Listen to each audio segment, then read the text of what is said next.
มื้อนี้ก็มาลงเตาเนาะมาเฮ็ดเตามาดังไฟใส่เตาเพิ่นว่าก็เฮ็ดเตาไว้ใส่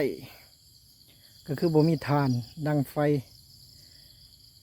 ก็เลยต้องเฮ็ดเตาก็บ่ใหญ่ดอก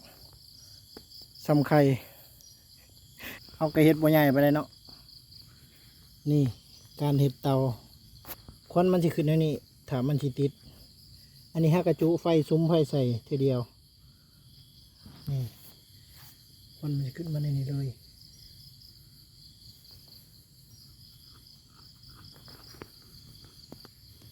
การขึ้นของควันมันสัตว์ปุดขึ้นมาเลยเนาะบุยขึ้นมาการเห็ดเตาในลักษณะนี้เฮาสิขุดตัวนี้ให้มันต่ำกว่าขุดดักเจยลงไปแล้วเห็ดเป็นผงใหญ่ๆถ้าเห็ดไปได้เนาะเห็ดไปได้เห็ดผงใหญ่ๆแล้วมันสิควันมันสิมาโฮมอยู่นี่แล้วมันสิออกแล้วภายในเตามันสิบ่มีมันควันมันสิน้อยเพราะว่ามันมาโฮมอยู่นี่พอเฮาขุดเป็นเบิ่ง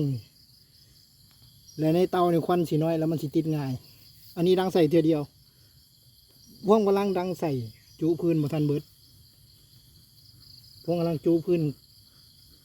ใส่ใหม่บ่ทันได้จูอีกนี่มันก็สิควันขึ้นในนี้รถถ้าเห็ดเตาแบบว่าถ้าเขาขุดเป็นถ้าเห็ดหูแป้วน้อยถ้าเห็ดหูแป้วน้อยเดี๋ยวมันสิควันมันสิอยู่ในเตาโฮมอยู่ในเตาแล้วไฟสิบุขึ้นมา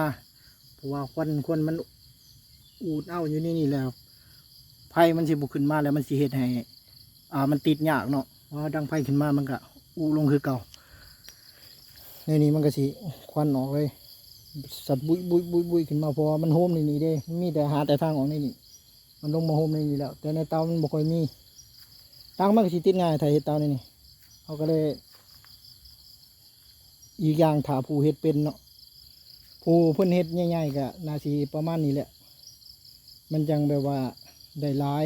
แล้วก็ติดไว้อันนี้เพื่อความสะดวกสบายแบบว่าเฮาจะบ่ได้เสียเวลาเฮาสิบ่ได้เสียเวลาเฮ็ดแบบว่าบ่ได้คุ้มหลายเทื่อนะดังไฟใส่เล็กๆน้อยๆมันก็ติดก็ได้เลยนี่การดังไฟกับไฟเฮาก็บ่ได้ลุกพื้นก็บ่ได้ใหญ่เนาะแต่หากว่าเฮาก็คอยชุมไปพื้นยังบ่ทันครึ่งเลยนี่ฮะก็ดังคนในทางก็สิหน้าดำจักหน่อยเพราะว่ามันเห็ดแนวดำอยู่แล้วนะเอากับซ้ำนี้เนาะเป็นวิธีบอกว่าการเห็ดเตาเนาะถ้าขุดเป็นมันก็สิติดง่ายถ้าขุดบ่เป็นก็ติดยากคุมเป็น2-3 มื้อก็บ่ติดถ้าขุดบ่เป็นเนาะเพราะว่าควันมันสิบ่ขึ้นมาในนี้ควันมันสิอยู่ในตัวเตานี่แหละเอาซ้ำนี้แหละฝากติดตามเนี่ย